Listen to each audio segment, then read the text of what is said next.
এরা কারা গো? একটা কিন্তু রাখতে দেবো না, খুলে দেবো। বসেন।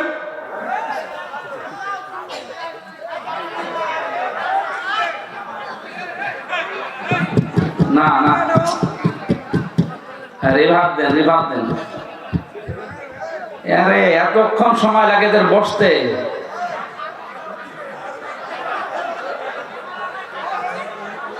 আপনারা থাকেন, আমরা চলে যাচ্ছি। না এতক্ষণ সময় লাগবে বসতে, আমি চলে গেলাম।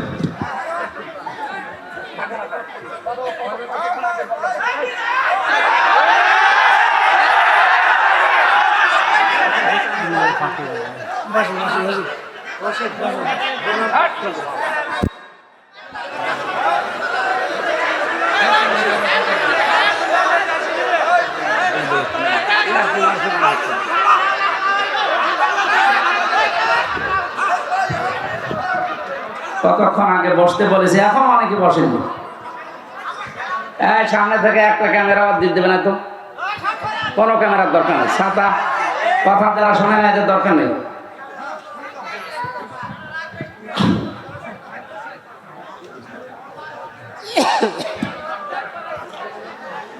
ইয়া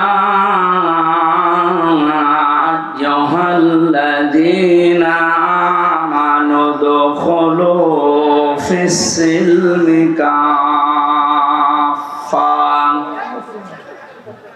সাদাকাতা ইয়া রাব্বানা। আল্লাহুম্মা সাল্লি আলা মুহাম্মাদ ওয়া আলিহি ওয়া আসহাবিহি ওয়া বারিক ওয়া সাল্লিম। আলহামদুলিল্লাহ। আপনারা কথা বলেন কেন? চুপ করেন।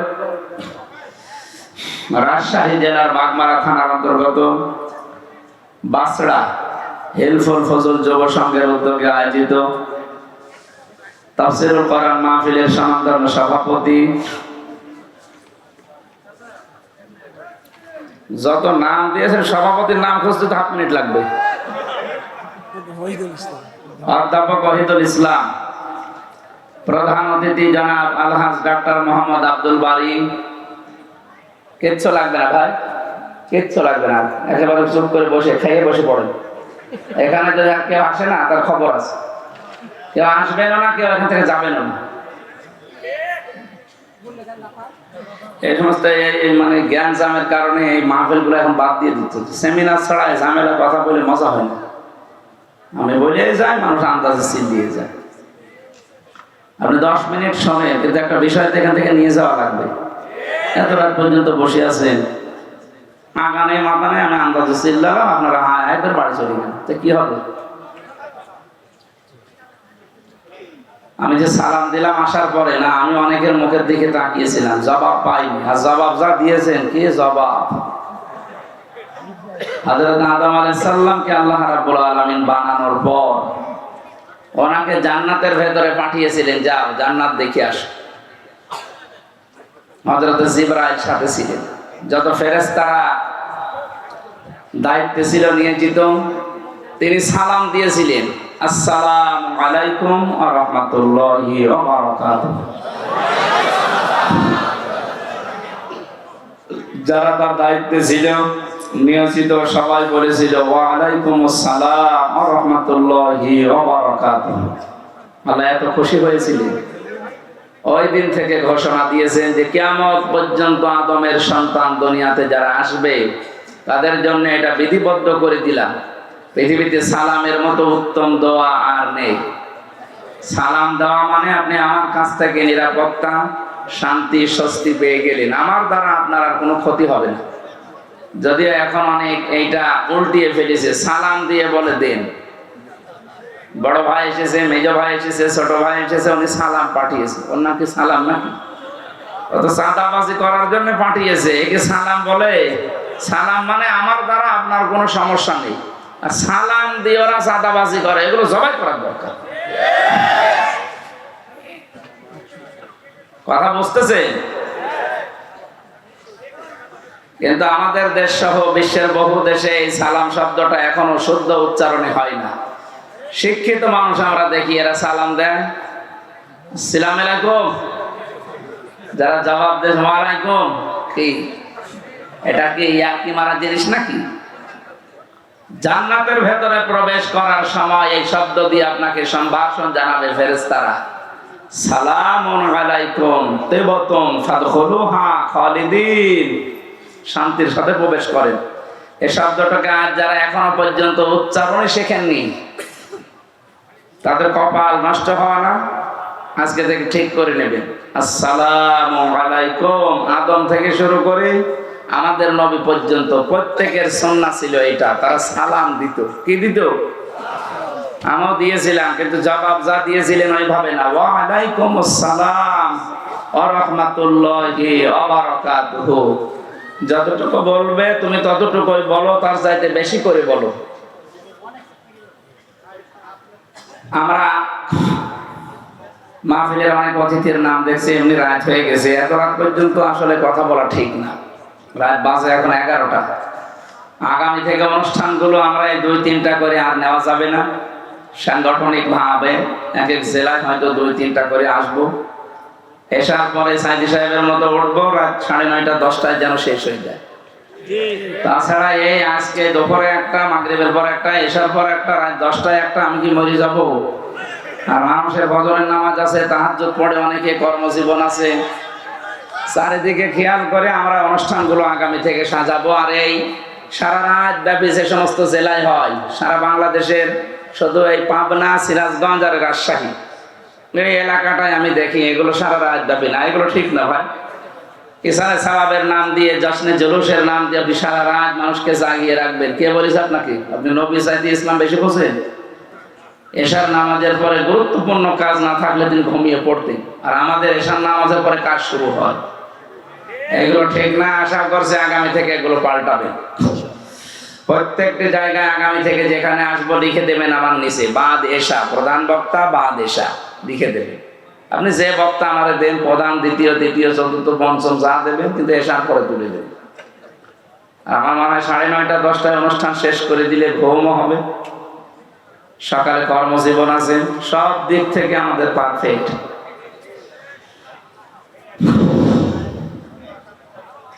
অতিথিদের জন্য দোয়া করছি, কষ্ট করে যারা এসেছেন। সামনে যারা বসে আছেন মুসলমান ভাইরা, পর্দার আড়ালের সম্মানিতা মা এবং বোনেরা, এই অনুষ্ঠান যারা সাজিয়েছেন এই সুন্দরভাবে এই শীতের সময়, সবাইকে নিয়ে আমরা আল্লাহর দরবারে শুকরিয়া জানাই। আলহামদুলিল্লাহ। আমরা আনন্দিত, আজকে আমরা খুশি, কারণ এই আয়োজন কোরআনের সাথে। কিসের সাথে? কোরআন বাদ দিয়ে যদি শুধু হামজা আসতো, আসতেন আপনারা? না।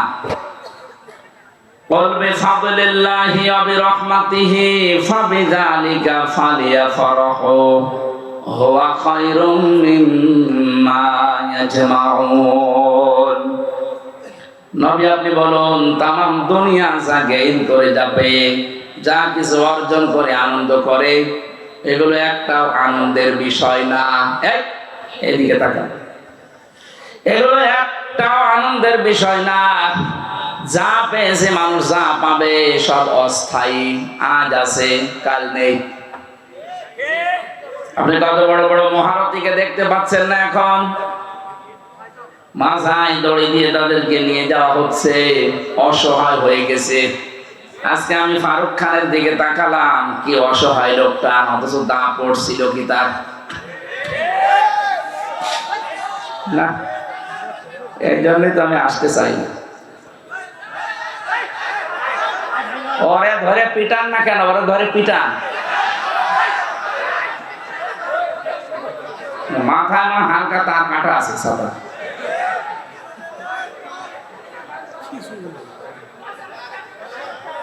না, সামনে থেকে আমি দেখেন, আবু তোহা আপনার ভাই আছে, মেজান আজহারি আছে, এই ভাইদের মতো শুরু করবে। এইভাবে আর আসবে না। সেমিনার সিস্টেমে যে 1-2-3 মানুষ হবে, অন্তত সেখানে ভিডিও করলেও অসুবিধা নেই। বেরা এর পেছনেও যারা থাকে, সামনেও যারা থাকে, কথা বোঝার নেই, খালি আন্দাজে এসেছে। দেখ, ওদের আর গল্প বাকি আছে, ভালো করে করতে দিন। কমন সেন্সের যদি কমন বাদ দিয়ে শুধু সেন্স থাকে, তা ওর কথা বলা উচিত এখন। আর এখনো গল্প করে যাচ্ছে। আবার কথা বলেন, বিবেক মনে হয় মরে গেছে এদের। কথা বন্ধ করেন ভাই, নাই তো কিন্তু এবার সত্যি চলে যাবে।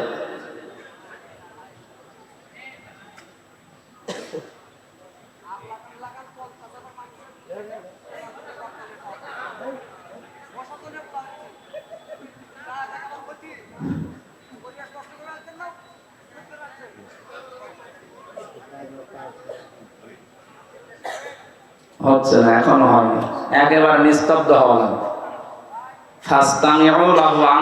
আল্লাহর ঘোষণা শুনতে হবে, চুপ থাকতে হবে। চুপ থাকলে কথা আসে কোত্থেকে?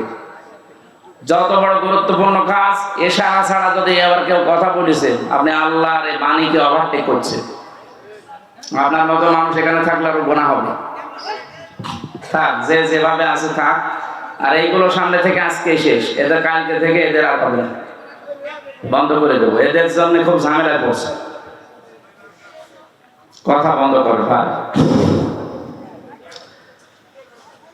আমার ভাইরা,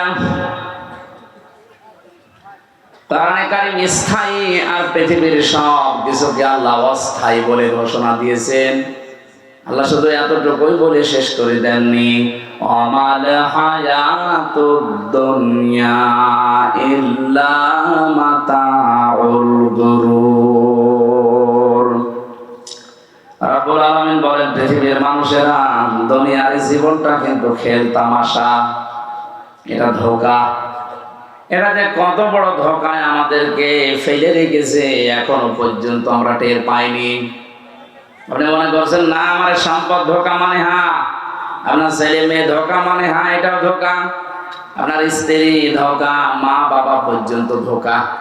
পৃথিবীর এমন কোন জিনিস নবীজি এবং আল্লাহ বাদ দেয়নি যেটা ধোঁকা বলেনি, প্রত্যেকটাই ধোঁকা। এর বাস্তব প্রমাণ আপনাকে বলছে। 200 বছর আগে যে লোকটা এই রাজশাহী থেকে মারা গেছে, ও যদি এখন উঠে এসে ডাক্তার আব্দুল বারী সাহেবের 3 পুরুষ আগের লোক, ও যদি এখন এসে বলে এই বাড়ির মালিক আমি, এই জমি আমি কিনেছিলাম, এখানে আমার রাজত্ব চলবে, আমার মনে হয় আব্দুল বারী সাহেবও বাড়িতে উঠতে দেওয়া দূরের কথা, দূর দূর করে তাড়িয়ে দেবে। কিসের পরদাদা পরদাদা আপনি? আপনাকে আমি চিনি না। আপনার যদি জায়গা না থাকে থাকার, মসজিদের বারান্দা খোলা আছে, ওখানে থাকেন গা। কথা বলেন না, এটা বলবে নাকি আমি বানাচ্ছি? এইটাই বাস্তব। 200 বছর আগে ওনার পূর্বপুরুষ যারা চলে গেছে, আমি তো 3 পুরুষের নাম জানি। আমার বাবা রিয়াজউদ্দিন, ওনার বাবা জাহান আলী, ওনার বাবা নুমাজউদ্দিন, এরপরে আমি জানি না। মানে 4 নাম্বার যিনি, উনি যদি এখন এসে, কি আমার নাম জানা নেই, মনে নেই, উনি যদি এসে বলে হামজা এই যে হালসা কুষ্টিয়ার এই ভিটাটা আমি কিনেছিলাম, এটা আমার বাড়ি, আমার মনে হয় আমার জীবন থাকতে ওনারে আমি উঠতে দেব না। আপনি ভণ্ডামি কথাবার্তা বাদ দেন। যদি থাকতে হয়, গ্রামে মসজিদ আছে, বারান্দায় রাতটা থেকে সকালে ফোটেন, আপনার এখানে কোনো জায়গা নেই। এই হচ্ছে দুনিয়া। কথা বলে না কেন? এই ধোঁকায় পড়ে থেকে যদি আমার বিশাল আখিরাতটা নষ্ট হয়ে যায়, আমার মতো পাগল এ পৃথিবীতে আর কেউ নেই। আমি নিজে সহ যারা এসেছি, আমরা যারা পাগলামি না করি, আমরা সবাই পাগল হয়ে আছি। একটা ধোঁকা। আল্লাহ পাক বলেন, আল্লাহাকুমুত তাকাসুরু হাত্তা যুরতুমুল মাকাবির। বেশি বেশি পাওয়ার জন্য মানুষ মহা অন্ধ হয়ে আছে। এর এই ঘোর কাটবে না ততদিন পর্যন্ত যতদিন লোকটা কবরে না যায়। কবরে গেলে আপনার ঘোর কেটে যাবে, কিন্তু তখন ঘোর কেটে কি হবে? ঘোর এখন কাটা দরকার। এই জন্য আজকের আয়োজন। আমার তেলাওয়াত কিন্তু আয়াতে আল্লাহ এই কথাগুলো জানিয়েছেন।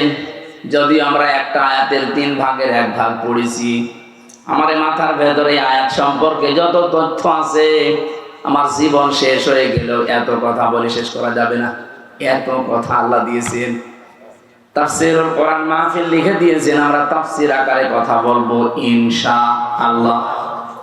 সুতরাং দুনিয়াতে যে যাবে আনন্দে আছে, আত্মহারা হয়ে আছে, থাক, আমি যেন পাগলামি না করি। কথা বলেন ঠিক কিনা? কারণ আমি যেটা পেয়েছি এটা আল্লাহর কাছে শ্রেষ্ঠ সম্পদ। এটার নাম কোরআন। এটার নাম কি? আরো জোরে বলেন।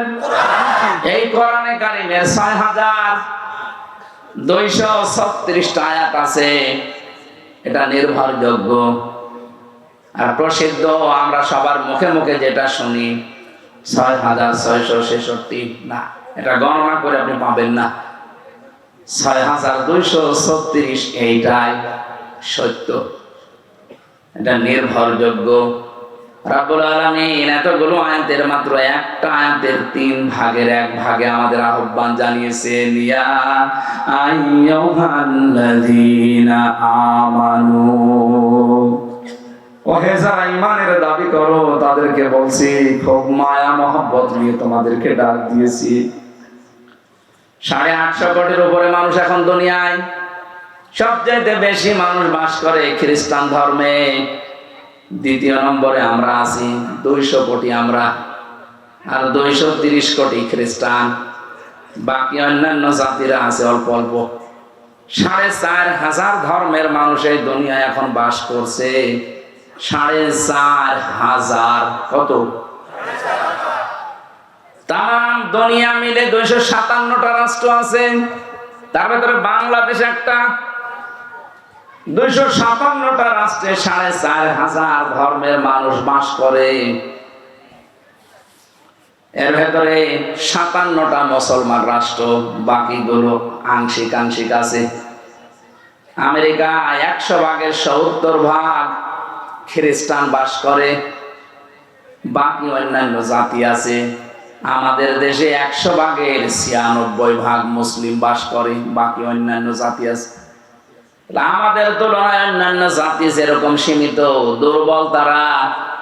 অন্যান্য দেশে যারা আমাদের অবস্থা, সিঙ্গাপুরে মাত্র ১০০ জনের ৫ জন মুসলমান, বাকি ৯৫ জন অমুসলিম। এতগুলো রাষ্ট্রের এতগুলো ভাষা, এতগুলো ধর্ম। আল্লাহ রাব্বুল আলামিন আমাদেরকে যেই ধর্মে, যেই নীতিতে, যেই দিনে, যেখানে প্রবেশ করতে জানিয়েছেন, ৮৫০ কোটির ভেতরে মাত্র ২০০ কোটিকে আল্লাহ এখানে সম্বোধন করেছেন, ইয়া আইয়ুহাল্লাযীনা আমানু, ওহে যারা ঈমানের দাবি করো। আল্লাহ খুব ভালোবেসে আমাদেরকে ডাক দিয়েছেন। আল্লাহর মুখ থেকে এই কথাটা পড়া কোরআনে ৮৯ বার এসেছে। কতবার? ৮৯ বার আল্লাহ আমাদেরকে এই নামে ডাক দিয়েছেন। তাহলে ঈমানদার। আবার অন্যান্য জাতিকে ডাক দিয়েছেন ইয়া আইয়ুহান নাস বলেছেন, কিন্তু শুধুমাত্র ঈমানদার যারা, তাদের ক্ষেত্রে এই শব্দটা আলাদা। যেহেতু এই শব্দ আলাদা, তাহলে বুঝতে হবে এর ভেতরে অনেক কিছু লুকিয়ে আছে। আমরা যারা এই ২০০ কোটি মুসলিম দাবি করি, ঈমান আছে দাবি করি, আসলে আমার ঈমান আছে কিনা এটা আমি কিভাবে টের পাবো? বড় জুব্বা আমার মতো গায়ে দিলে, সুন্দর টুপি মাথায় দিয়ে, হাতে তসবিহ নিয়ে, বুকের ভেতরে কোরআন নিয়ে, আমার ঈমান আছে না? নবীজিকে সাহাবী জিজ্ঞাসা করলেন, ইযা সাররাতকা হাসানাতুকা ওয়া সাআতকা সাজ্জিয়াতুকা ফাআনতা মুমিন। হে নবী, আপনি যে এটা বললেন যে ঈমানের পরিচয় এটা, ভালো কাজ যখন তোমাকে আনন্দ দেয় আর অন্যায় করলে ভেতর থেকে একটা বাধা আসে, তখন বুঝবা তোমার ঈমান আছে। রাজশাহীবাসী নিজের দিকে প্রশ্ন করে বলেন তো, ভালো কাজ সত্যি আপনার ভালো লাগে? অন্যায় কাজ দেখলে আপনার ভেতর থেকে একটা বাধা আসে? কই বাধা আসে? সারাদিন উলঙ্গ নাচ দেখছে বসে বসে, বাধা দূরের কথা, আরো আনন্দ লাগে। এরকম আপনার দেশে? এই যে বিড়ি যারা খান, যদিও আমাদের রাজশাহী, খুলনা, রংপুর এই বিভাগগুলোতে বিড়ির ফতোয়া আলাদা, এটা আবার চট্টগ্রাম, সিলেটের জন্য ফতোয়া আলাদা। ওদের ইমাম সাহেব বিড়ি খায়। হ্যাঁ, আমি সিলেটে নিজে দেখেছি ইমাম সাহেব বিড়ি খাওয়ার পরে ওযু না করে বিড়ি ফেলে দিয়ে আল্লাহু আকবার। কি গো, আমার মনে হয় সিলেটের ইমাম যদি রাজশাহী এসে ইমামতি না মসজিদ ঝাড়ও দেয়, বলবে বেটা আগে বের হ। এই জন্য এই ডিস্টেন্স যেহেতু আলাদা, এই দেশের ভেতরে মাসলা আলাদা। বিড়ি খাওয়া যদিও আমি উদ্বুদ্ধ করছি না, এটা খেলে সব চাইতে বেশি মানুষের যে লাঞ্চ নষ্ট হয়ে যায়। পৃথিবীতে একটাই খাবার আছে যার গায়ে লেখা থাকে যে আমি নিষিদ্ধ। কথা বলছে না, আমাকে খাইলেই মরবেন, এটা লেখা আছে না? সংবিধিবদ্ধ সতর্কীকরণ লেখা আছে যে আমাকে খেলে ক্যান্সার হবে। এরপরও কিছু ছাগল খায়, এটা না, ছাগলও খায় না। আমি দেখেছি তামাক যেটা ছাগলও খায় না। পৃথিবীর একটাই মাত্র ক্ষেত মনে হয় আছে যে খেতে বেড়া দেওয়া লাগে না, কারণ ছাগলে খায় না, ও বেড়া দিয়ে করবেন কি? কথা বলে না কেন? ছাগলে যেটা খায় না, এই পাগল গুলো সেটা খায়। আশা করি যেটা ছেড়ে দেবেন, এরপরও যদি না ছাড়েন, জেলখানার ভেতরে সব চাইতে বেশি চলে বিড়ি। ওখানে তো টাকা চলে না, বিড়ি টাকা ওদের। এক প্যাকেট বিড়ি দেবেন হয়তো 30 টাকা 45 টাকা এরকম দিয়ে দেবে। সিগারেট দিলে 100 টাকা 150 টাকা দিয়ে দেবে। টাকা তো না, ওই পরিমাণে মাল দেবে। ওগুলো নয় আটকা জীবন চার দেওয়ালের মাঝে, ওখানে একটা চলে বলে নাই চলে। আমাদের সারা পৃথিবীতে আমরা যদি এটা না চালাই বাঁচতে পারবো না।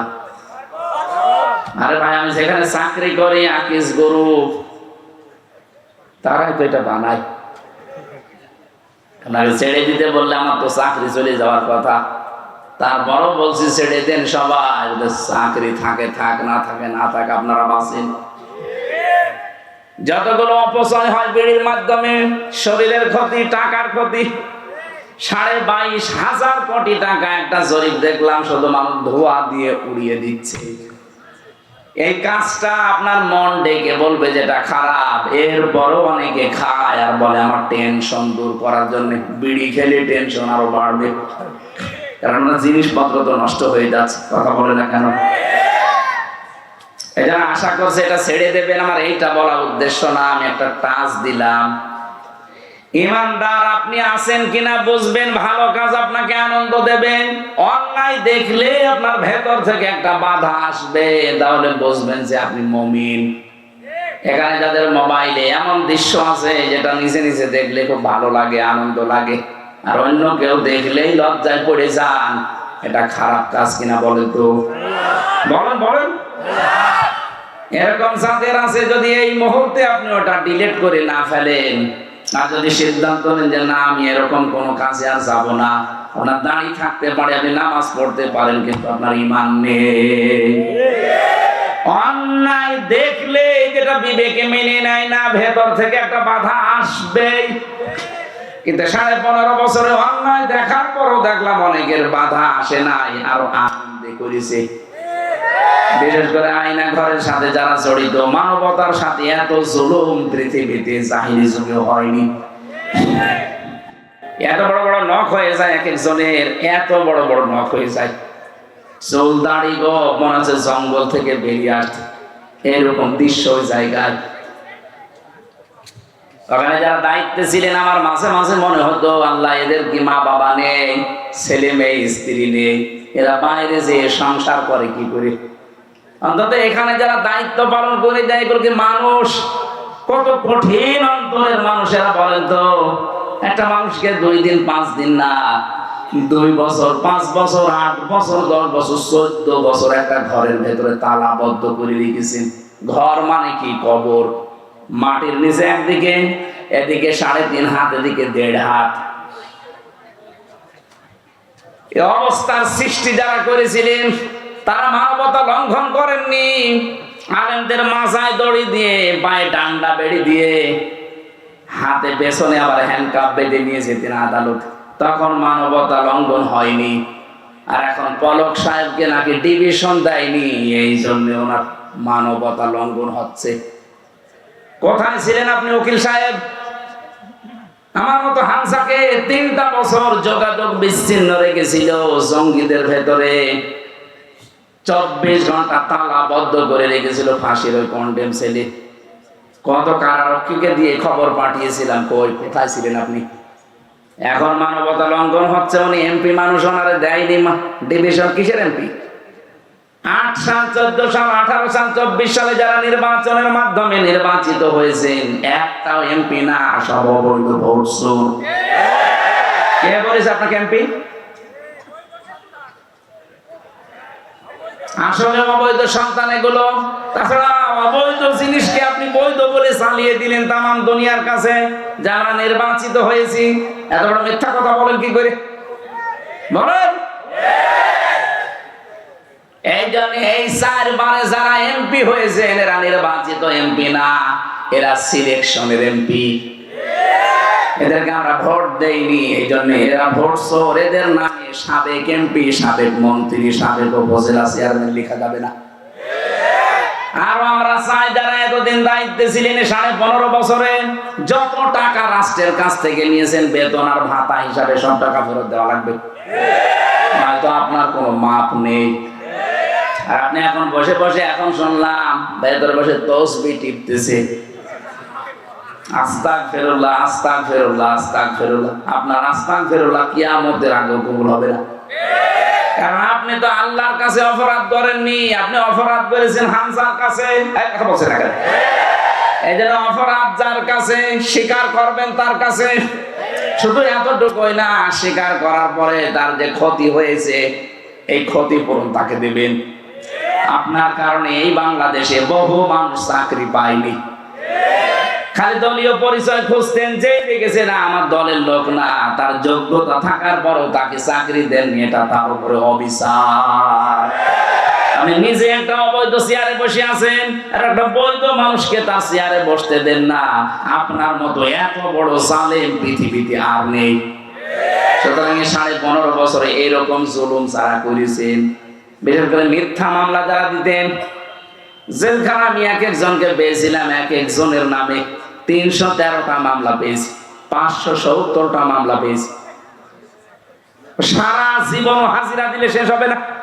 আমার 2টা মামলা ছিল, তাই হাজিরা কুষ্টিয়া থেকে ঢাকায় দিতে আমার জীবন শেষ হয়ে যেত মাসে 2 দিন মাত্র। আর যার 313টা মামলা, 570টা মামলা, বলেন তো সে বাড়ি, সে বড় গোনা পাথরঘাটায় বাড়ি। তার জীবনটা আপনি কি করেছেন? নষ্ট করে দিয়েছেন। আর এখন বলছেন আস্তাগফিরুল্লাহ। আপনি কি আল্লাহর কাছে দোষ করেছেন? দোষ করেছেন তো এই লোকের কাছে। মিথ্যা মামলা এমন ভাবে দিয়েছেন, ওই লোকটা আসলেও নিশ্চিন্তায় কিছু জানে না, এই জন্য তো ঘরে ঘুমিয়ে আছে। চোখ খুলে ঘুমের ঘরে দেখছে আদালতে হাজিরা দিচ্ছে। কি গো, আমি আদালতে কি করে এলাম? তুই গাছ কেটেছিস। কবে? স্বপ্নে। এটা চলছিল কিনা বলেন? আমাকে মানিয়ে বললাম কিছু? আমারটা নিজেরটা দেখেন, আমারে ধরে নিয়ে আসলো বাড়ি থেকে, ভালো মানুষ, আমি খাবার খাচ্ছি ওই সময় নিয়ে আসলো, অথচ পরের দিন পেপারে দিল না ওনারে চোরা হাঁস থেকে নিয়েছে। পুরা মিথ্যা কথা। ওই থেকে যে শুরু হয়েছে একেবারে বের হওয়া পর্যন্ত পুরাটা মিথ্যা। মিথ্যার সাথে যারা জড়িত, আমার মামলার আয়ু থেকে একেবারে 2 বোন মিলে পালিয়েছে, ওই 2 জন সহ। যারা যারা জড়িত আমার একটাও মাফ করতে মনে চায় না, যতদিন আপনি আমার এই ক্ষতিপূরণ না দেবেন। গত কয়েকদিন আগে এক ওসি সাহেব এসেছিল, হুজুর মাফ করে দেন। মাফ করে দিলাম, টাকা ফেরত দেন। হ্যাঁ, আপনি টাকাগুলো ফেরত দিয়ে দেন, আমার অসুবিধা নেই মাফ করতে, আমি এখনই মাফ করে দেব। টাকা আনি না, না টাকা না আনতে হবে না, টাকা নিয়ে আনবেন না, মাফ করে দেবো। কি আর কি মারা জিনিস নাকি? আমার বাবার 32 লাখের উপরে টাকা গেছে এই 3.5 বছরে। ওই টাকাগুলো কই? আপনি আকিস গ্রুপের কাছ থেকে 35 লাখ টাকা নিয়েছেন, মালিক আমারে বলল। কয়েকদিন আগে আমি গিয়েছিলাম দেখা করার জন্য, বলছে হামজা আমার কাছে 35 লাখ চাইছে, আমি 32 লাখ অলরেডি দিয়ে দিয়েছি, এরপরও বলছে টাকা দেন। মনে হচ্ছে টাকা আমার কাছে পাই। কি করেছেন বলেন তো আপনি? এই মানবতা বিরোধী অপরাধ গুলো করার পরেও যাদের ভেতর থেকে অনুশোচনা আসে না, আরো আনন্দে থাকতেন, যে আগে কি সুন্দর দিন কাটাইতাম, এরকম গান বলে না? আপনার ঈমান নেই, আপনি হজ করেন আর দরবেশের মতো দাড়ি রাখেন, আপনি একটা বেঈমান। এটা না আপনার জন্য আজকের ওয়াজ না, আল্লাহ আমাদেরকে ডাক দিয়েছেন যাদের ঈমান আছে, যাদের ভালো কাজ দেখলে আনন্দ লাগে, অন্যায় দেখলে ভেতর থেকে একটা বাধা আসে, একটা প্রতিবন্ধকতা সৃষ্টি হয়। আমি জানি এরকম মানুষ এখানে আছে। এদেরকে আল্লাহ ডাক দিয়ে বলেন, উদখুলু ফিস-সিলমি কাফা, তোমরা প্রবেশ করো ইসলামে পরিপূর্ণভাবে। এখানে আমার আলেম জাতি থাকে, প্রশ্ন হচ্ছে সিনের ওপরে জবর দিয়ে যদি আপনি পড়েন তাহলে সালমন হয়। সালমন মানে শান্তি, সালমন মানে শান্তি। সিনের নিচে জের দিয়ে পড়লে হয় সিলমন, সিলমন মানে ইসলাম। সিলমন মানে কি? আল্লাহ কিন্তু ডাক দিয়েছেন ইমানদারেরা তোমরা শান্তিতে প্রবেশ করো, না ইসলামে না, না এখানে শান্তি বলছেন। সালমন তো আল্লাহ দেয়নি, সিলমন দিয়েছেন। আল্লাহ আমাদেরকে ডাক দিয়েছেন তোমরা ইমানদার যারা ইসলামে প্রবেশ করো। কেমন করে? আংশিক না পূর্ণাঙ্গ? পূর্ণাঙ্গটা কোথায় পেলেন? কই এখানে কই? এই যে কাফা, কাফা মানে পরিপূর্ণভাবে।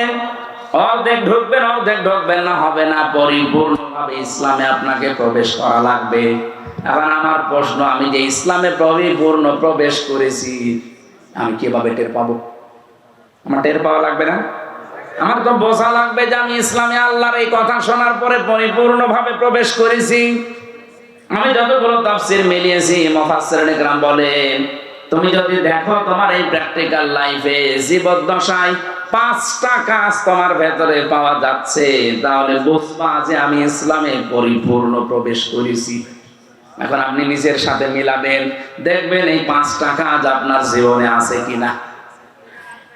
1 নম্বরে আনুগত্য, আত্মসমর্পণ। রব্বুল আলামিন বলেন আত্মসমর্পণকারী হওয়া লাগবে তোমাকে। কিভাবে আত্মসমর্পণ করবা? তোমাদের পিতা হযরত ইব্রাহিমের দিকে তাকাও, সে আত্মসমর্পণ করেছিল। ইয ক্বালা লাহু রাব্বুহু আসলিম ক্বালা আসলামতু লিরাব্বিল আলামিন। উনি গাছের মাথায় বসে কোড়াল দিয়ে কাঠ কাটছিলেন। আল্লাহ বলেন ইব্রাহিম আত্মসমর্পণ করো। উনি বললেন আল্লাহ এখানে বসে গাছের মাথায় কি করে? বলে খাতনা করো। ওই জায়গায় বসে তিনি খাতনা করলেন কোড়াল দিয়ে, আর বললেন আসলামতু লিরাব্বিল আলামিন, মহাবিশ্বের প্রতিপালক আল্লাহর সামনে আমি আত্মসমর্পণ করলাম। এখান থেকে শিক্ষা কি? হযরত ইব্রাহিম আমাদের জাতির পিতা, তিনি দুনিয়াতে জীবিত থাকা অবস্থায় 50টা পরীক্ষা দিয়েছিলেন। কয়টা? এর 50 নাম্বার পরীক্ষা এটা। মানে খাতনা পর্যন্ত করেছেন। যখনই আল্লাহ বলেছেন আত্মসমর্পণ, কি দিয়ে করব? যা আছে তাই দিয়ে। কি ছিল ওই সময়?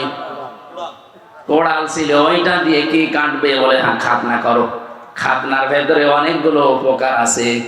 অন্যান্য ধর্মের যারা খাতনা করে না, ওরা বিজ্ঞান পড়াশোনা করার পরে, স্বাস্থ্য বিজ্ঞান জানার পরে দেখছে না এটা রোগ হয়। শেষ পর্যন্ত চুরি করে দেখা যায় অনেক হিন্দু খাতনা করে ফেলে। আমার যিনি ছিলেন জেলার দেবদুলাল, ওরে দেখলেই মানুষ বলতো ফুল হাতা। ও কি? আর আমরা কথা বলছেন না কেন? আমরা কি বলেন তো? হাফ হাতা। আমরা কি? ওরা ছিল ফুল হাতা। ফুল হাতা যেগুলো দেখেন, এইগুলো আজ দেশকে অস্থিতিশীল করার জন্য, অশান্ত করার জন্য অনেক চেষ্টা চালাচ্ছে। আমার মনে হয় এদেরকেও ধরে হাফ হাতা করে দেওয়া দরকার। আমরা যারা হাফ হাতা আছি তাদের দ্বারা কিন্তু কোনো সমস্যা হচ্ছে না। ফুল হাতা যেগুলো, এরা মাঝে মাঝে কাদের কল কাটিতে যেন ইশারা, যেন ওলট পালট চেষ্টায় আছে। এই চিন্তা ভাবনা থেকে বের করার জন্য এদেরকেও হাফ হাতা করে দেওয়া লাগবে। হযরত ইব্রাহিমের সুন্নাত এটা, এখান থেকে শুরু হয়েছে খাতনা করা। আমরা অনেকে মনে করি এটা না করলে মনে হয় মুসলমান হবে না। না, না করলে মুসলমান হবে না তা না। এটা ইব্রাহিম আলাইহিস সালাম নিজে দেখিয়েছেন যে আমার নিজের বলতে আর কিচ্ছু ছিল না, আল্লাহ গাছের মাথায় বসে বলেছিল করো, আমি তাই করে ফেলেছি। এবার এটা করার পরে তার প্রথম কাজ কি? আপনি যে আত্মসমর্পণ করলেন, কার সামনে করবেন, কিভাবে করবেন, আল্লাহ পরের আয়াতে জবাব দিচ্ছেন। সূরা বাকারা 131 132 নম্বর আয়াত, ওয়া ওয়াসা বিহা ইব্রাহিম বানিহি ওয়া ইয়াকুব ইয়া বানিয়া ইন্নাল্লাহা আসতাফা লাকুমুদ-দীন ফালা তামুতুন্না ইল্লা ওয়া আনতুম মুসলিমুন। সূক্ষ্ম বিষয় আছে এখানটায়, একটু ভালো করি। আল্লাহ পাক বলেন, ইব্রাহিম তোমাদের জাতির পিতা ইন্তেকালের আগে তার সন্তানদেরকে ডাক দিয়েছিলেন, এবং কি ইয়াকুব আলাইহিস সালাম একই কাজ করেছিলেন। তারা বলেছিল, হে আমার আদরের সন্তান, ইন্নাল্লাহা আসতাফা লাকুমুদ-দীন, অবশ্যই আল্লাহ তোমাদের জন্য নির্বাচিত করেছেন, পছন্দ করেছেন, চয়ন করেছেন, মনোনীত করেছেন দিনকে। কাকে? দিন মানে রাতের পরে যেটা আসবে ওই দিন। বলেন বলেন, দিন কি? আল্লাহ নিজে পরিচয় দিয়েছেন কোন দিন জানো? ইন্নাদ-দীনা ইনদাল্লাহিল ইসলাম, অবশ্যই আমি আল্লাহর কাছে মনোনীত একটা দিন আছে, তার নাম আরো জোরে বলেন। এটা ছাড়া কোন দিন আমার কাছে গ্রহণযোগ্য না। আমাইয়াবতাগি গায়রাল ইসলাম দীনান ফালা ইয়াকবাল মিন, কেউ যদি ইসলাম বাদ দিয়ে অন্য কোন দিন দিয়ে আমি আল্লাহকে রাজি খুশি করতে চাই, জীবনেও তার কোনো কিছু কবুল হচ্ছে না, হবে না। এখান থেকে প্রমাণ হয় 4500 দিন এই পৃথিবীতে আছে, একটাই মাত্র দিন আল্লাহর কাছে মনোনীত ইসলাম। ইসলামের বাইরে যত দিন আছে, ধর্ম আছে, একটা দিয়েও আল্লাহকে পাওয়া যাবে না। দুনিয়া আমরা কিচ্ছু না পাই, ইসলাম যেহেতু পেয়েছি শুকরিয়া আদায় করেন আলহামদুলিল্লাহ। কিয়ামতের ময়দানে শুধু ইসলাম যারা মেনেছে তাদেরকে জান্নাত দেবে, বাকি ওই যে 4500 যে দিন আছে, একটার জন্য জান্নাত নেই। এটা যে রেকর্ড হচ্ছে সারা বিশ্বে, কালকে বিভিন্ন ভাষায় ছড়িয়ে যাবে। আহ্বান জানাচ্ছি, বিবেকটা কাজে লাগান। আপনার অন্যান্য কিতাবগুলো দেখেন। আমি কোরআনে কারিমের এই আয়াতগুলো যে মানুষগুলোকে পড়তে দিয়েছি, যশোরের এক অধ্যাপককে দিয়েছিলাম, সরকারি কলেজের হিন্দু, মানে বিসিএস ক্যাডার। বলেছিলাম, স্যার আপনি মুসলমান হওয়া দরকার নেই, কিন্তু আমাদের ধর্মীয় গ্রন্থটা একটু বুঝে পড়েন। 3 মাস পরে দেখি উনি নিজেই মুসলমান হয়ে গেছে। সারা বিশ্বের অমুসলিম যারা আছেন, যে ধর্মের হোক, সে খ্রিস্টান হতে পারে, ইহুদি হতে পারে, হিন্দু হতে পারে, বৌদ্ধ হতে পারে, আপনাকে আহ্বান জানাচ্ছে, আমি মুসলমান হতে জবরদস্তি করি না, জোরও করি না, কিন্তু আমাদের ধর্মীয় গ্রন্থটা একটু পড়েন, একটু বুঝিয়ে পড়েন। টনি বেলেয়ারের শালিকা লরেন বোথ 3 বছরে কোরআনে কারিমকে অধ্যয়ন করার পর শেষ পর্যন্ত মুসলমান হয়ে গেছে। দিন এই পৃথিবীতে কয়টা বলেন তো? মনোনীত কয়টা? এবার আসেন তো, এই দিন, এই যে কবরে যাওয়ার পরে আপনি যে বলবেন মা দিনুকা, তোমার দিন কি? না, একবারে আপনি বলতে পারবেন না দিনুন আল ইসলাম। এই যে দিনুন আল ইসলাম, আমার দিন ইসলাম, এটা বলতে হলে দুনিয়াতে মাস্ট বি 5টা কাজ আপনাকে করাই লাগবে। না হলে কবরে যে প্রশ্নের দ্বিতীয় প্রশ্ন, এটা আপনি ধরা খেয়ে যাবেন। 1 নম্বরে দিন মানে জীবন ব্যবস্থা, রাষ্ট্রীয় আইন, যেটা এটা আমরা না বুঝলেও ফেরাউন বুঝেছিল। ফেরাউন ডাক দিয়েছে ওই সময়, এটা সূরা মুমিনে আছে, সূরা গাফির বলা হয়। 26 নম্বর আয়াতে আল্লাহ জানিয়েছেন, ওয়াকালা ফিরআউনু যারুনি আকতুল মূসা ওয়ালিয়াদউ রাব্বা ইন্নী আখাফু আইয়ুবাদদিলা দীনাকুম ইলা আখিরি আয়াত। ফেরাউন ডাক দিয়েছে, আমাকে ছেড়ে দাও, আমি মূসাকে হত্যা করব, সে তার রবকে ডাকুক।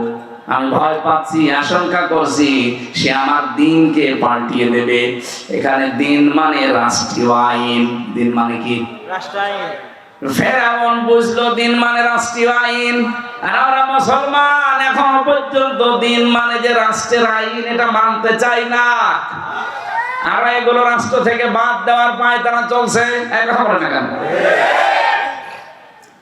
দিন মানে রাষ্ট্রীয় আইন, এটা যতদিন পর্যন্ত বাংলাদেশে কায়েম না হবে, ন্যায় বিচারের নাম শুনবেন, ন্যায় বিচার দেখতে পাবেন না। আমান হাকামা বিহি আদালা, যারা কোরআন দিয়ে বিচার ব্যবস্থা কায়েম করবে তারা ন্যায় বিচার কায়েম করতে পারবে। আমরা তো এইটাই চাচ্ছি বাংলাদেশে। শুধু মুখে বলি উড়িয়ে মানুষকে ধোঁকা দিয়ে বোকা বানিয়ে রাখবো না। এই 15.5 বছরে যারা দায়িত্বে ছিল এই ধোঁকা দিয়েছিল যে আমরা ন্যায় বিচার কায়েম করছি, অথচ পুরাটা ছিল অবিচার। এক কথা বলেন, আমরা বিবেক যদি থাকে বলেন তো, এই 15 বছরে কোন ন্যায় বিচার কেউ পেয়েছে? প্রত্যেকেই অবিচারের। আমি নিজে যেহেতু সাক্ষী, আমি তো অবিচারে ছিলাম, অথচ 5 তারিখের পরে আগস্টের দেখলাম পুরাটা উল্টিয়ে আমি কিছুটা ন্যায় বিচার পেয়েছি। আমার শুধু মামলা থেকে অব্যাহতি দেয়নি, শুধু জামিন দিয়ে শেষ করেনি, বলেছে একেবারে ঢিসমিস করে দিলাম। অথচ এই মামলাটা এতদিন ওই জজের কাছে ছিল। তারপরও তো কোরআনে কারিমের বিধান এখনো কায়েম হয়নি। কায়েম হলে দেখবেন একটা মিনি জান্নাত হয়ে যেত বাংলাদেশটা। আজ বিভিন্ন দুর্বিসন্ধিওয়ালা মানুষ যারা মেয়েদেরকে এবং অমুসলিমদেরকে বোঝাচ্ছে ইসলাম যদি বাংলাদেশে চলে আসে তোমরা কিন্তু মুসিবতে পড়বা। কে বলেছে আপনাকে? আমির জামাত ডাক্তার শফিকুর রহমান এই জন্য ঘোষণা দিয়েছে। এই যে পর্দার বিধানটা নিয়ে অনেকে সমালোচনা করছেন, শুনিয়েছেন ভালোভাবে। উনি কি বলতে চায় আপনি বুঝেছেন? আরে ভাই, এদেশে 96% মুসলমান আমরা যারা, তাদের জন্য পর্দা করা ফরজ। অন্যান্য জাতি যারা আছে, হিন্দু, খ্রিস্টান, বৌদ্ধ, ওরা যদি বলে না আমি পর্দা মানি না, তা আপনার অসুবিধা কি? ওরা তো নাও মানতে পারে, কারণ ওরা তো মুসলমান না, তাদের স্বাধীনতা নেই। কথা বলেন না কেন? ইসলাম কায়েম হলে তাদের স্বাধীনতা দেওয়া লাগবে না? আর আপনি উল্টা বুঝে বললেন না উনি পর্দা মানে না। পর্দা কি বোঝেন আপনি? তার পরিবারে খাস পর্দা চলছে। আমি নিজে তার বাড়িতে গেছি একদিন। মানে খালি উল্টা পাল্টা ধারণা করেন মানুষের প্রতি। কি আমল করেন আপনি? আপনার কি আছে? আপনার ইসলামের জন্য কি অবদান রেখেছেন? তাদের যে তাকওয়া, তাদের যে ইখলাস, আল্লাহর উপরে তাদের যে ভরসা, 100 ভাগের 1 ভাগও আপনার নেই। আল্লাহ এমনিতে ওই পর্যায়ে মানুষকে নিয়ে যায় না। তার ইবাদতের মাত্রা আপনি জানেন না। আপনি কি 5 ওয়াক্ত নামাজও তো আপনি পড়েন না, ফতোয়া দেন। তার 5 ওয়াক্ত নামাজ না, তাহাজ্জুদও মিস যায় না। আন্দাজে এক তহমত তার উপরে লাগিয়ে দিলেই হবে। যদি কেউ কোনো অপরাধ না করে, ওই অপরাধ যদি তার উপরে কেউ চাপিয়ে দেয়, যতদিন আপনি ওই অপরাধ না করবেন ততদিন আপনার মরণ হবে না। এই জন্য সাবধান, আন্দাজে কোনো দোষ কাউকে দেবেন না। আর মনের ব্যাপার আপনি জানেন, সে কি সেন্সে কে উদ্দেশ্য নিয়ে এটা বলেছে। আরে ভাই, আন্তর্জাতিক বিষয়গুলো তো দেখা লাগবে। যে সাংবাদিক দীপ্তি, এটা হিন্দু, কথা বলবো, হিন্দু মেয়ে লোক, সে প্রশ্ন করছে আপনারা যদি ক্ষমতায় যেতে পারেন, ইসলাম যদি এদেশে যায়, তাহলে অমুসলিম যারা পর্দা করে না মেয়েরা, তাদের কি হবে? ওই সময় যদি বলা হয় না, তাদেরকে আমরা পিটিয়ে পর্দা করাবো, ওটা সারা দুনিয়ায় ছড়াবে না। আরে বাংলাদেশের মুসলমান নাই মেনে নিল, অন্যান্য দেশে যারা অমুসলিম আছে, 257টা রাষ্ট্র, আপনি জানেন কি জাল পেতে আছে তারা? এমনি তো ওই 2 বোন যে তো বসে নেই, ওরা সারা পৃথিবীর সিম্পিতি পাওয়ার জন্য এখন মিথ্যা কথা ছড়াচ্ছে যে আমরা নির্বাচিত ছিলাম, আমাদেরকে উৎখাত করা হয়েছে। এটা ডাহা মিথ্যা কথা। আরে ভাই, নির্বাচিত হয় মানুষ যে মাধ্যমে, তার নাম নির্বাচন। নির্বাচনই তো 15.5 বছরে হয়নি, আপনি কি করে নির্বাচিত হলেন? একটা হাজি মানুষ এত ডাহা মিথ্যা কথা বলে কি করে? দেখলেন, ওর নাম শুনলে মানুষ এখন পাঁচই বলছে, তাহলে আমি যে এত টাকা দিয়ে হজ করলাম আমি কোথায় যাব? এই কারণেই তো বলছি আমার গায়েও লাগছে। আপনি এমন মিথ্যা আর বলবেন না যেন আপনার কারণে আমরাও দোষী হয়ে যাই। দরকার হাসি নামটা কেটে দিন। কথা বলেন এখন। আপনি আবার যদি আসতে পারেন আবার ওই ভুল ধরবেন, বিশাল এক পট্টি মাথায় দিয়ে হাতে তসবি নিয়ে হাসি নামটা ব্যবহার করে বলবেন আমি উমরা করে আসলাম। আপনারা এবারের মতো আমার সুযোগ দিন। এইটা মিথ্যা কথা, এ দেশের মানুষ বহুদিন প্রতারিত হয়েছে, এখন আর হবে না। নবীজির হাদিস মনে রাখবেন, লা ইউফলিহা কওমুন ওয়ালাউ আমরাহুম ইমরাতুন, বুখারী শরীফের হাদিস। নবীজি বলেন ওই জাতি কখনো সফল হচ্ছে না, হবে না যে জাতির নেতৃত্বে কোনো মহিলা বসে আছে। এই জন্য 53 বছর নেতৃত্ব যারা দিচ্ছে, আর আমাদের কপাল পুড়ে গেছে, নষ্ট হয়ে গেছে। আমরা এমন মানুষকে সামনে নিয়ে নেতৃত্বে বসিয়েছি যে মানুষ নেতৃত্বে যাওয়াই জায়েজ নেই। সুতরাং আমরা সাবধান হব, কোনদিন যেন আমাদের এই দেশে কিয়ামতের আগে কোন মহিলা নেতা হতে না পারে। পুরুষ মানুষ আসুক, সে চাচা এরশাদের মতো হোক, তাও ভালো। কথা বলছেন এখন? দরকার সকালে এক কথা বলবে, বিকালে এক কথা বলবে, তারপরও ভালো। মেয়ে লোক আসতে পারবে না। আপনি তাকান না আমেরিকার দিকে, জাতে মাতাল হলো তাহলে ঠিক আছে। আজ পর্যন্ত তারা কোন মহিলাকে চেয়ারে বসায়নি। এক কথা বলছেন না? অথচ নারী অধিকার নিয়ে তারা দেখেন মুখ ফাটাচ্ছে, বুক ফাটাচ্ছে। কমলা হ্যারিস কি মহিলা? তারে দেয়নি, দিয়েছে ট্রাম্প। সে যাই হোক তারে দেবে, সে পুরুষ মানুষ। কথা বলছেন না? আমরা তো এই পাগলামি এখনো পর্যন্ত সারতে পারি না।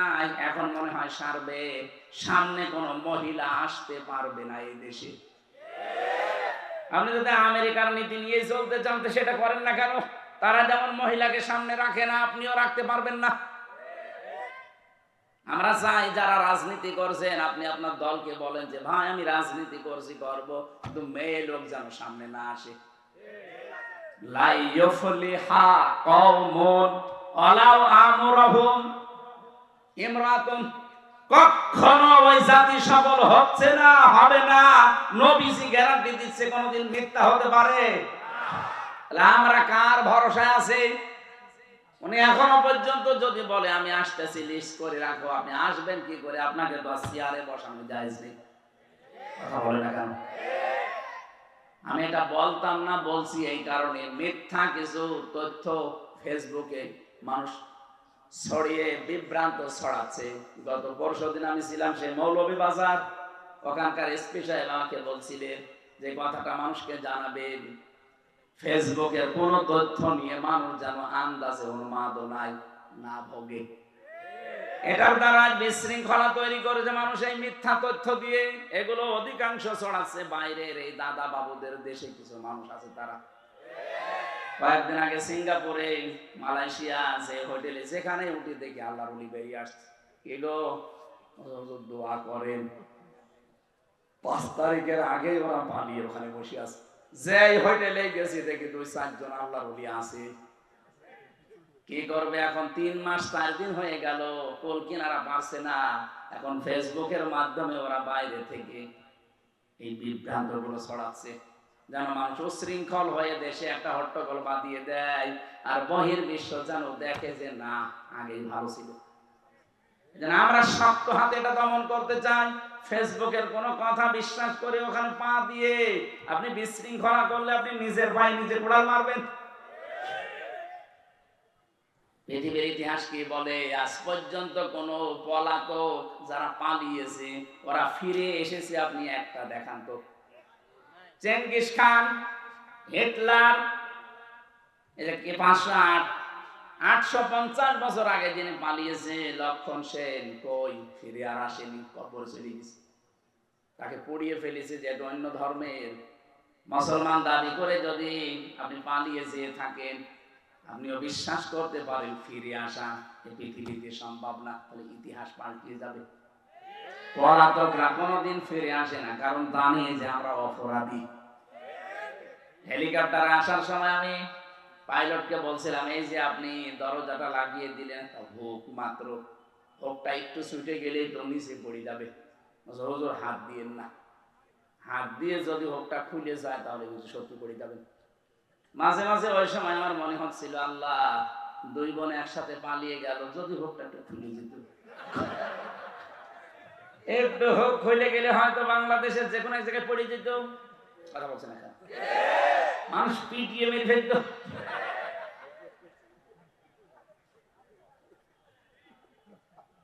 এবার প্রশ্ন আসতে পারে, নবীজি পালিয়ে গেল, উনি আবার ফিরে আসলো, এটা কি হবে? হ্যাঁ, এবার শোনেন সূরা কাসাস 85 নম্বর আয়াত। নবীজি যখন নিজের ঘর থেকে বের হয়ে কাবা শরীফ পার হয়ে রাউহা নামক স্থানে ওই জায়গায় দাঁড়িয়ে কাবার দিকে তাকিয়ে নবীজি বলেছিলেন, কাবা, বড় শখ ছিল তোমার খেদমত করব, কিন্তু তোমার নিষ্ঠুর সন্তানেরা আমারে থাকতে দিল না। তখন আল্লাহ একটা আয়াত নাযিল করেছেন, সূরা কাসাস 20 নম্বর পারা 15 নম্বর পৃষ্ঠার প্রথম নম্বর লাইনের 85 নম্বর আয়াত। ভালো করে শুনবেন, এখানে দুইটা তথ্য আছে। ইন্নাল্লাযী ফারাদা আলাইকাল কুরআনা লারাদ্দুকা ইলা মাআদ। এখানে আলেম নেই, শব্দটা কি দেখেছেন? ইন্নাল্লাযী ফারাদা, অবশ্যই, আল্লাযী ফারাদা আলাইকাল কুরআন, আপনার উপরে কোরআনের আইন মানা আমি আল্লাহ ফরজ করে দিয়েছি। কোরআনের আইন মানা কি? আরো জোরে বলেন। নবীজি যে মক্কাতে যতদিন ছিলেন, উনি কি নিজের আইন প্রতিষ্ঠার জন্য না কোরআনের আইন? হ্যাঁ, কথা বলেন না কেন? কোরআনের আইন যারা প্রতিষ্ঠা করার জন্য ফরজ মনে করে কাজ করে, আল্লাহ পরের শব্দে দিয়েছেন লা রাদ্দুকা ইলা মাআদ, লামে তাকিদ। আল্লাহ গ্যারান্টি দিচ্ছেন, হে নবী, আজকে আপনি যেখানে দাঁড়িয়ে কাবার দিকে মুখ করে আফসোস করছেন, আমি আল্লাহ গ্যারান্টি দিলাম, আপনি যদি কোরআনের আইন কায়েম করার জন্য, প্রতিষ্ঠা করার জন্য এটা ফরজ মনে করে কাজ করতেন। কোরআনের আইন প্রতিষ্ঠা করা নফল না ফরজ? আরো জোরে বলেন। কেন ফরজ? যত নবী আল্লাহ পাঠিয়েছেন, বড় বড় 4 জন নবীর নাম আল্লাহ ব্যবহার করেছেন সূরা শুরা 13 নম্বর আয়াতে। বড় বড় 4 জন নবীর নাম, এমনকি মুহাম্মদুর রাসূলুল্লাহকে আল্লাহ বলেছেন, নবী, আপনাকে আমি আদেশ দিলাম আন আকিমুদ্দিন, দিন কায়েম করা লাগবে। দিন কায়েম করা মানে কোরআন কায়েম করা। কথা বলেন কেন? ওয়ালা তাতাফাররাকু ফি, এ বিষয়ে কোনো মতপার্থক্য ফতোয়াবাজি চলবে না। এই আয়াতগুলোর দ্বারা প্রমাণ হয়, কোরআনের আইন যারা প্রতিষ্ঠার জন্য চেষ্টা চালাবে, এই মানুষগুলো যদি বাধ্য হয় দেশ ত্যাগ করতে, হিজরত করতে, চলে যেতে, আল্লাহ গ্যারান্টি দিয়ে বলেছেন, অবশ্যই আপনাকে আমি এই জায়গায় আবার ফেরত নিয়ে আসবো। এই জন্য এই বাংলাদেশে কোরআনের কারণে, কোরআনের আন্দোলন করার কারণে, প্রতিষ্ঠার জন্য যারা টিকতে পারে নাই, হয়তো দেশ ত্যাগ করেছে, অথবা গোপনে ছিল, অথবা এমন কোন জায়গায় চলে গেছে যে আসার মতো না, এই মানুষগুলোকে আপনি দেখবেন আল্লাহ পাক ঠিক তাদের মর্যাদা দিয়ে আবার ফেরত নিয়ে আসবে। লা রাদ্দুকা ইলা মাআদ, অবশ্যই আমি আল্লাহ ফেরত নিয়ে আসবো আপনাকে। এর বাস্তব প্রমাণ মাওলানা আবুল কালাম আজাদ, ওই যে দাঁড়িয়ালাটা, এই কথা বলছেন না? মিথ্যা মামলা বাচ্চু রাজাকার নাম দিয়ে চালিয়ে দিয়েছিলেন। যারা বন্দী অবস্থায় ছিল কোরআনের কারণে, এদেরকে আল্লাহ জনগণের কাছে ফিরিয়ে দিতেন, আপনারা যদি ঔষধ দিয়ে মেরে না ফেলতেন। কোরআনের পাখি যদি সত্যি আর একটা বছর হায়াত পেত, আমি যদি ঔষধ দিয়ে, ইনজেকশন দিয়ে মেরে না ফেলতেন, আমি তো তার সাথে ছিলাম, একদিনের জন্য হলে দেখা হয়েছিল আমার। যদি সত্যি আপনারা এই মিথ্যা ধোঁকাবাজি করে তারে বললেন, চলেন আপনাকে হাসপাতালে নিয়ে যাব, হাসপাতালে নিয়ে যাব, কি বলেছিলেন? জেলার পরের দিন আমাদেরকে বলেছে ওনার অসুস্থ, হাসপাতালে নিয়ে গেছে, অথচ উনি নিজে জানে না যে উনি অসুস্থ। কি কায়দা দেখেছেন? বলছে আপনি অসুস্থ, আপনাকে হাসপাতালে নিয়ে যাব। উনি বলছে কই, আমি তো ভালো আছি। বলছে না, আপনি অসুস্থ। চাচা এরশাদকে নাকি নির্বাচনের আগে ধরে নিয়ে বলছে আপনি অসুস্থ, চলেন হাসপাতালে। বলছে কই আমি ভালো আছি। বলছে না আপনি অসুস্থ। কোরআনের পাখিকে ঠিক এইভাবে ধোঁকা দিয়ে বলেছে আপনি অসুস্থ, চলেন, আপনাকে অসুস্থ সুস্থ করে আপনাকে ছেড়ে দেওয়া হবে। পরিবারস্থ লোক বাইরে অপেক্ষা করছে, এই জন্য উনি হাসিটা দিয়েছিলেন। উনি মনে করছে আমি তো বাইরে চলে যাচ্ছি, আমার পরিবারের লোক, আমার দলের লোক, আমার দেশের লোকের সাথে দেখা হবে। তো শয়তানরা যে ফাঁদ বেঁধে রেখেছিল, ইনজেকশন দিয়ে ওনারে বিদায় করে দিলেন, নয়তো আল্লাহ অবশ্যই কোরআনের এই ময়দানে তাকে আবার ফিরিয়ে নিয়ে আসতে। এই জন্য হিজরত যারা কোরআনের বিরুদ্ধে অবস্থান নিয়ে করে, যারা পালিয়ে যায়, তাদেরকে আর ফিরিয়ে আসার গ্যারান্টি আল্লাহ দেয়নি। কিন্তু কোরআনের কারণে কেউ যদি টিকতে না পারে, ওরা যদি হিজরত করে পালিয়ে যায়, দেশ ছেড়ে চলে যায়, বন্দী অবস্থায় থাকে, মাস্ট বি আল্লাহ তাদেরকে ফিরিয়ে আনবে। হায়াত যদি শেষ হয়ে যায় সেটা আলাদা কথা। নবীজির যেহেতু হায়াত শেষ হয়নি, 13 বছর অত্যাচারিত হওয়ার পরে বিদায় নিয়েছিলেন হিজরত করে, কিন্তু আল্লাহ আবার সসম্মানে 10 বছর মদিনার রাষ্ট্র প্রদান করে নিয়ে এসেছে। বলেন, তাই যদি 13 বছর অত্যাচারের পরে 10 বছর রাষ্ট্র ক্ষমতা দিতে পারে, আমরা 15 বছরের অধিক নির্যাতিত, দেশটার ভেতরে জেলখানার মতো ছিলাম আমরা প্রত্যেকেই। আমাদের তো আর মনে হচ্ছে 2 বছর বেশি হয়ে গেছে। আল্লাহ আমাদেরকেও 10 বছরের জন্য দেশটা হাতে তুলে দাও। নবীজিকে যদি দিতে পারে, নবীর উম্মত যারা, তাদেরকে আল্লাহ দেবে না? বলেন, দুর্বল যাদেরকে করে রাখার চেষ্টা করা হয়, আল্লাহর গ্যারান্টি তাদেরকে জমিনের ওয়ারিস আল্লাহ বানিয়ে দেয়। সূরা কসসের 5 নম্বর আয়াতে আছে, অনুরিদু আন্নামুন্না আলাল্লাযীনা ইসতাদঈফু ফিল আরদ ওয়া নাজআলাহুম আইম্মাতাও ওয়া নাজআলাহুমুল ওয়ারিসিন। ফেরাউন যে দলটাকে কোণঠাসা করে রেখেছিল, দুর্বল করে রেখেছিল, অপমান অপদস্থ করত, আমি আল্লাহ ইচ্ছা করলাম ওই দলটার উপর একটু অনুগ্রহ করি। আমি আল্লাহ এমন অনুগ্রহ করেছি, আমি জমিনের শাসন ক্ষমতা তাদেরকে নেতা বানিয়ে দিয়েছি, এবং ওই জমিনের মালিক আমি আল্লাহ উত্তরাধিকারী বানিয়ে দিয়েছি। এরা যদি আল্লাহ হাজার হাজার বছর আগে করতে পারে, ওনার শক্তি এখন আর নেই? বলেন বলেন, মাস্ট বি উনি আমাদেরকে দেখাবে। কোরআন আমরা 100 ভাগ বিশ্বাস করি। কেন দেখাবে? অনুমাক্কিনা লাহুম ফিল আরদ, জমিনে আমাদেরকে আল্লাহ ক্ষমতা দেবেন। ও নুরিয়া ফিরআউনা ওয়া হামানা ওয়া জুনুদাহুমা মিনহুম মা কানু ইয়াহজারুন। আল্লাহ পাক বলেন, ফিরআউন, হামান এবং তার সৈন্যদেরকে আমি দেখাতে চাই, যারা সবচাইতে বেশি ভয় করত মুসার দলকে, তাদেরকে আমি ক্ষমতা দিয়ে দিয়েছি। এই 53 বছরে সবচাইতে বেশি প্রত্যেক জালেম এবং মুনাফিকরা ভয় পায়, না জানি যাদেরকে বেশি কোণঠাসা করে রাখলাম তারা আবার ক্ষমতায় চলে আসে কিনা। আল্লাহ পাক মনে হচ্ছে আমাদের উপরে এখন মনন করেছে। আগস্টের 5 তারিখের আগে আপনি জরিপ দেখেছেন, মাত্র 100 জনের 15 জন মানুষ চাইতো দেশে ইসলাম কায়েম হোক। 3 মাস 4 দিনের ব্যবধানে গতকালকে জরিপ দেখেছেন, 100 জনের 58 জন মানুষ এখন চাচ্ছে দেশে ইসলাম কায়েম হোক। আয়াতগুলো আমার মনে হচ্ছে বিশ্বাস যে আল্লাহ দেখাবে। কথা বলেন না কেন? আরে ভাই, মানুষের অন্তর তো আল্লাহর কুদরতি হাতে, উনি একটু ঘুরিয়ে দেবে, পারবে না উনি? এজন্য এই মনোনীত দিন আল্লাহর কাছে ইসলাম, এটার ভেতরে আমরা যারা আছি, আপনি মনে করবেন যদি ইসলাম মানতে পারেন, তাহলে ইসলামের ভেতরে আপনি প্রবেশ করেছেন আল্লাহর এই কথা অনুযায়ী। আনুগত্য, আত্মসমর্পণ, এটা 1 নম্বরে আপনার ভেতরে পাওয়া যাবে। 2 নম্বরে ইখলাস পাওয়া যাবে। কি পাওয়া যাবে? প্রত্যেকটা কাজে আল্লাহর জন্য, মানুষ দেখানোর জন্য না। 3 নম্বরে বিশুদ্ধ আকীদা তৈরি হবে আপনার।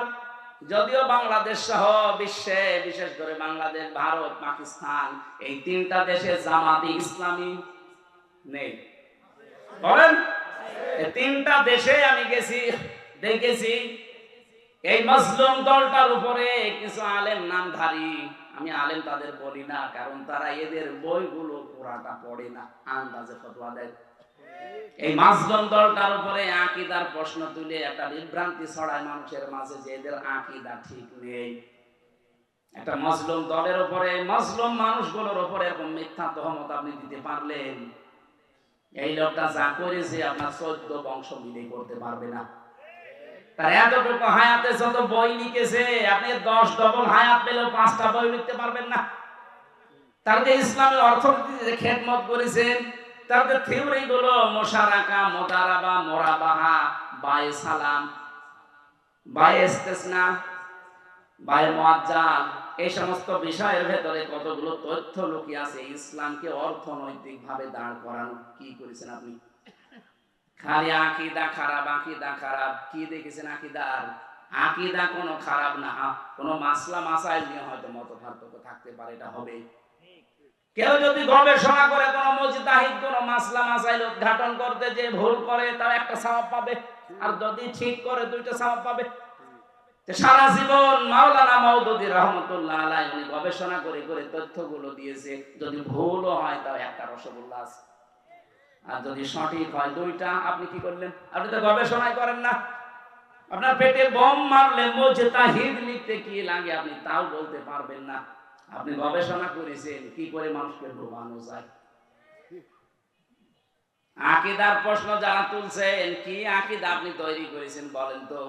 ফাঁসির দড়ি যদি গলার কাছে চলতো তখন আকীদা বের হয়ে যেত। যে মানুষগুলোর উপরে এই প্রশ্ন তোলেন তাদের আকীদা আপনি টের পাননি। ফাঁসির দড়ি একদিকে, আর একদিকে শুধু যদি বলতো যে না আমি ছেড়ে দিলাম, সঙ্গে সঙ্গে তাদেরকে মন্ত্রী বানিয়ে দিত, এই অফারও দিয়েছিল।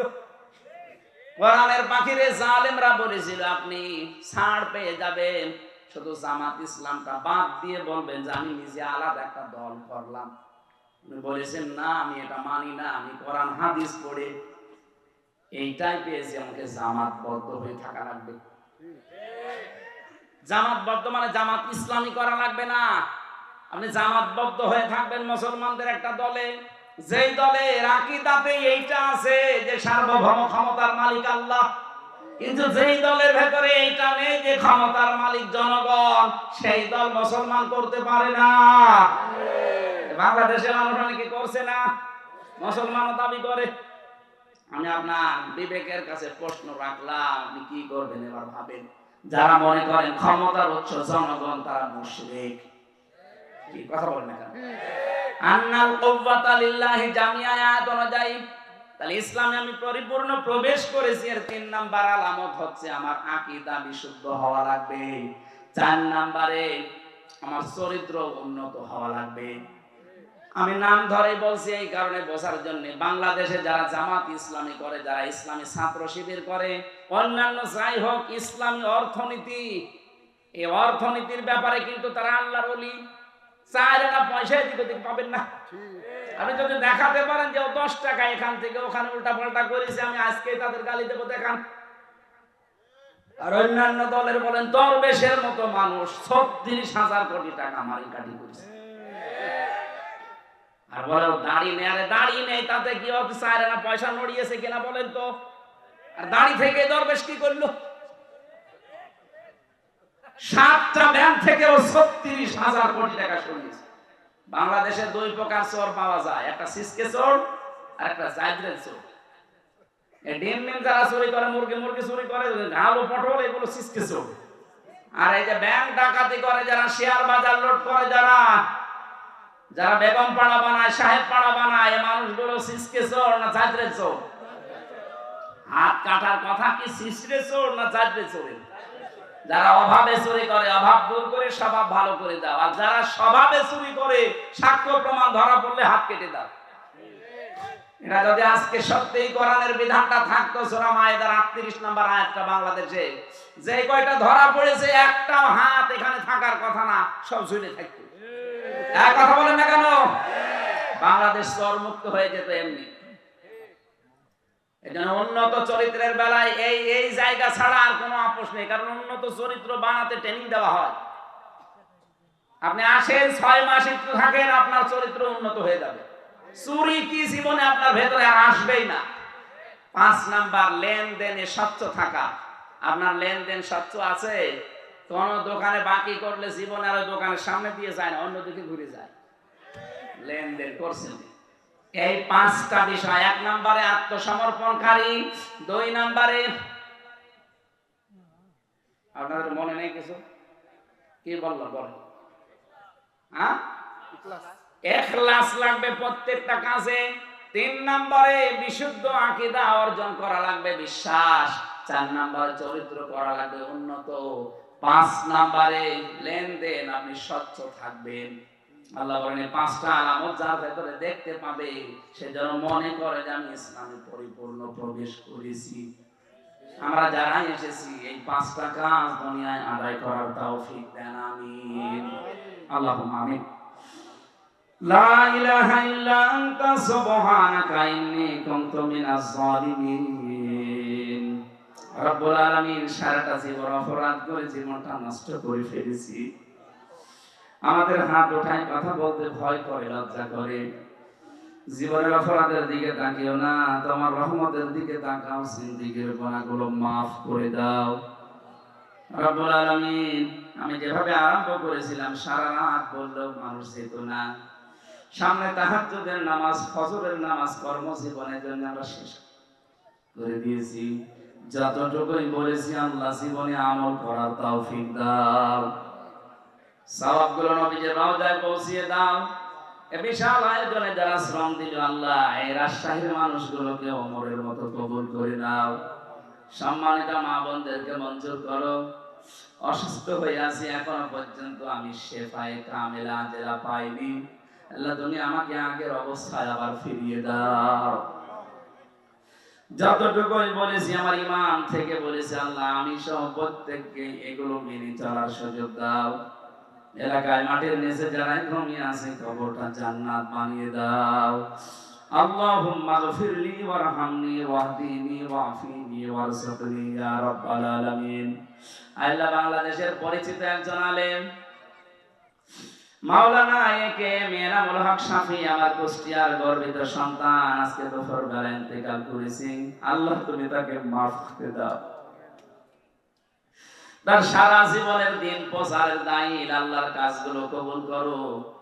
মানুষ হিসাবে যদি অন্যায় কিছু করে আল্লাহ তুমি মাফ করে দাও। মাওলানা এনামুল হক শাফিকে আল্লাহ তুমি কবরে জান্নাত দিয়ে দাও। তার ছেলে মেয়ে, শোক সন্তুষ্ট পরিবার যারা আছে আল্লাহ তাদেরকে ধৈর্য ধারণ করার তৌফিক দাও। তার স্ত্রীও কবরে আছে, আল্লাহ তুমি মেহেরবানি করে তার স্ত্রীকেও মাফ করে দাও। আমি আবার বলছি, আমার কুষ্টিয়ার কৃতি সন্তান, আলেমে দ্বীন, সারা বাংলার প্রিয় মুফাসসিরে কোরআন মাওলানা এনামুল হক শাফি, আল্লাহ তুমি তাকে জীবনের মতো মাফ করে দাও। আমরা একটা অভিভাবক হারিয়ে ফেললাম, কোরআনের পাখিও হারিয়ে ফেলেছি, আল্লাহ তুমি তাকে কবরে মাফ করে দিও। কখন কার কাছে আজরাইল পাঠিয়ে দাও জানি না, আসলেই যেন বলতে পারি লা ইলাহা ইল্লাল্লাহু মুহাম্মাদুর রাসূলুল্লাহ। এই আমার কারাগারে লেখা বই ছিল, এই মঞ্চে আছে বলে কয়েকটা, থাকলে এখান থেকে নিয়ে যান, যারা এসেছেন নিয়ে যান, এটা কাজে লাগবে। অনেক তথ্য দেওয়া আছে। জেলে বসে বসে 3 বছর কি করবো, কিছু কিছু লিখেছিলাম, এটা পাবলিশ হয়েছে। এটা এই কারাগারের এখানে আছে, আর ওই যে গাড়িতে আছে, সাদা গাড়ি। আজকের মতো বিদায় নিলাম, কালকে স্বামী সাহেবের সকালে জানাজা আছে। সকাল